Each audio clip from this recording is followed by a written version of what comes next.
Welcome to the Tennessean Newsroom. I'm Dwayne Gang alongside our State House reporter Chaz Sisk. And of course, on Tuesday, lawmakers returned to the Capitol for another session of the General Assembly. Last session there was a lot of debate and a lot of, there was the big battle over wine in grocery stores. Are we going to get it again this year? Yeah, I think definitely that's going to be one of the real clear issues at the top of the agenda for the legislature this year. As you may recall, last year wine got the wine bill got about as far got all the way to the Senate floor.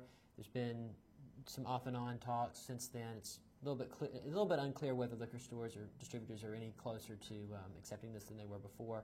But yeah, that's going to be definitely one of the big issues for this year's legislative session. I mean, it got close last session. Are there people out there handicapping it this year? Is it going to happen? I think there's a pretty high chance of it happening. I don't know that it's a definite thing. I mean, you had the support of the Republican leadership last year, and it still got caught up in committee on the House side.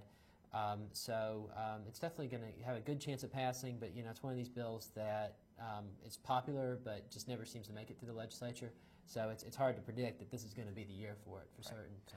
Speaking of the governor, the leadership and the Republican leadership, Governor Haslam, Senate Speaker Ron Ramsey, and House Speaker Beth Harwell, what's on the top of their agendas kind of going into this session on Tuesday? Well, for Beth Harwell, one of the top issues is going to be the bill that would dealing with charter schools that would make the state the final arbiter on whether a charter school application is approved.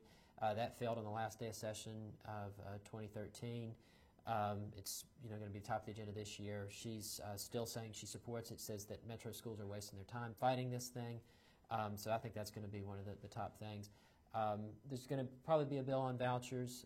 The governor has put together a plan for a limited voucher program. He says the indications are he's going to bring that back again this year. There's probably going to be a big fight over Common Core. That's not really a Republican priority, the leadership priority anyway. They certainly don't want to have that. Common Core is this national set of standards that actually the state agreed to do in 2010, but now we're starting to see a lot of pushback from both the left and particularly on the right against this thing. So those are going to be some of the big education issues this year. We're going into an election year. Could we see both lawmakers kind of tiptoeing around some of these hot-button issues because it's an election year, or could we see them tackling some kind of issues that really appeal to their core base as they kind of head into the fall? Well, going back to the wine bill, that's certainly why that seems to be such a high, that may be one of the reasons why that's such a high priority. That polls really well. It's one of the few things that Tennesseans tend to agree on, that they should be able to buy a bottle of wine in a grocery store. So, with the election hanging out there, that is one thing that can sort of push through and, really score some points with the voters.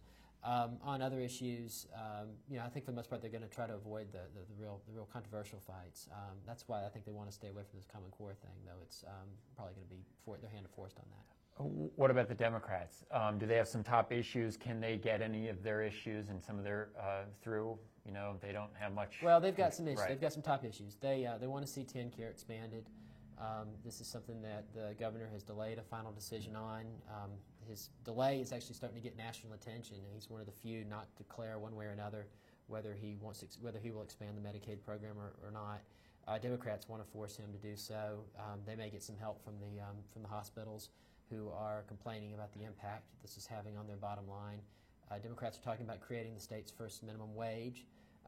Tennessee is one of only 5 states that doesn't have a minimum wage law of any kind. And then they're talking about some tax credits for small businesses. They've been talking about that for the last several years, and that really hasn't gotten any traction. It's unlikely, given how big the Republican majority is, that they'll be able to get anything through. Certainly, anything that they do get through will probably, in the end, be a Republican bill that they're signing on to.